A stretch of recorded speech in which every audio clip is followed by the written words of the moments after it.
5 गोलियां उसकी पीठ में उतार दी गई।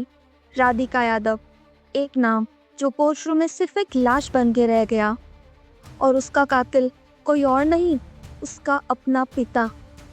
ये कहानी एक बाप की जिसने अपने कॉम्प्लेक्स, ईगो और इनसिक्योर सोच के चलते अपनी 25 साल की बेटी का बेदर्दी से कत्ल कर दिया। पर सवाल ये है कि आखिर ऐसा क्या टूट गया था इनके बीच कि एक बाप पिता नहीं, एक कातिल बन गया। हमारे घर का चूल्हा तो बेटी से चढ़ता है, ये एक पिछली सदी की सोच थी जिसके जहर में डूबा हुआ था दीपक यादव, और इस सोच ने उसकी अपनी बेटी राधिका यादव का कत्ल करवा दिया। क्यों नहीं? अब तो क्या है, बेटी को मारो। सिर्फ इसीलिए क्योंकि उसने अपने सपने जीने की हिम्मत थी, क्योंकि वो बेटी थी जो कमा रही थी। पर इस घर में बेटी का काम सिर्फ चूल्हा संभालना था और कमाई का हक सिर्फ बेटे का था। राधिका यादव सुशांत लोक, गुरुग्राम, हरियाणा में रहने वाली एक सक्सेसफुल टेनिस प्लेयर थी जिसने ITF में खुद को रिप्रेजेंट किया था।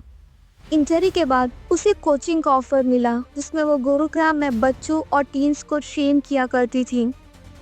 पर यह सक्सेस राधिका को मौत की तरफ ले गई। उसकी फैमिली को यह बर्दाश्त नहीं था कि एक लड़की होने के बावजूद भी इतनी कम उम्र में वो कामयाब हो रही थी। उन्हें यह पसंद नहीं था कि राधिका शॉर्ट्स पहनती, इंस्टाग्राम पे रील्स बनाती, म्यूजिक वीडियोस में आती। उसके एम्बिशंस अलग थे। एक तरफ राधिका बाहर की दुनिया में कामयाब हो रही थी और दूसरी तरफ अपने ही घर में अपनों से लड़ रही थी। राधिका एक मिडिल क्लास फैमिली से बिलोंग करती थी। उसके पापा दीपक यादव एक गवर्नमेंट एम्प्लॉय थे, मम्मी हाउस मेकर थी और एक छोटा भाई भी था। वो एक स्ट्रिक्ट पेट्रियार्कल हाउस होल्ड में पली बड़ी थी जहाँ हर कदम पर उसकी चॉइसेस को लेकर सवाल उठाया जाता था। वो दूसरी टेनिस प्लेयर की तरफ फेमस नहीं बन पाई, लेकिन डबल एस में उसने 113 रैंक हासिल किया था। इंजरी के बाद उसने गुरुग्राम में अपना कोचिंग सेंटर खोला जहां वो छोटे बच्चों को मेंटोरशिप देती थी। दीपक की परेशानी इस हद तक बढ़ गई थी तो कच्चा और जिंदा निकलनी कि राधिका को रोज उसके गुस्से का शिकार बनना पड़ता था। सोशल मीडिया का यूज रोक दिया गया। मेल फ्रेंड से दूरी बनाने को, इवन रिलेटिव से भी मिलने पर पाबंदी थी। उसके पापा ने टेनिस अकेडमी बंद करने को कहा, लेकिन तब तक बात हाथ से निकल चुकी थी। दीपक एक जिद्दी, इनसिक्योर और गुस्से वाला इंसान था, और फिर 10 जुलाई 2025 को उसने अपना संयम खो दिया। सुबह 10:30 बजे उसने अपनी लाइसेंस रिवॉल्वर से राधिका पर फायर किया। 5 गोलियां चलाई जिसमें 3 उसकी पीठ में लगी। राधिका को तुरंत हॉस्पिटल ले जाया गया जहां उसे डेड डिक्लेयर कर दिया गया। राधिका के पिता दीपक को उसी दिन अरेस्ट कर लिया गया। उन्होंने अपनी बेटी का कत्ल करने पर कोई अफसोस नहीं जताया। ये एक सोच है, एक घिनौना सच जो आज भी 21वीं सदी में कुछ जगह जिंदा है।